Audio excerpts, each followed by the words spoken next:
Greetings, everyone. Welcome to Through Train Thursday. We're going to feature a coal train run today.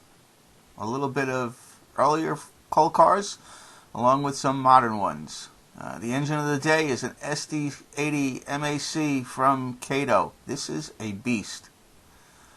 Now we've got some Empire Belt 40-foot quad hoppers, courtesy of the Patio Paint Shop and the Empire Belt Railroad out of Lawrenceville, Georgia. We've got some Bowser coal cars as well. Those are 100-ton cars in Pennsylvania and in some Penn Central. And we also have a few more of the Pennsylvania Power and Light, more 100-ton hoppers. Got a few of those.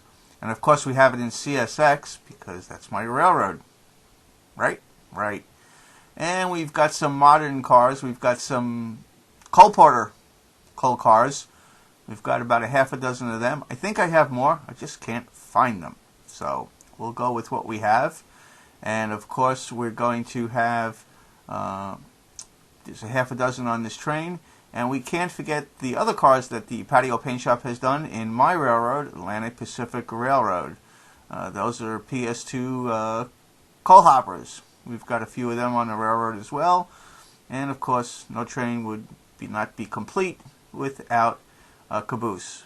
So let's sit back and watch the trains in action.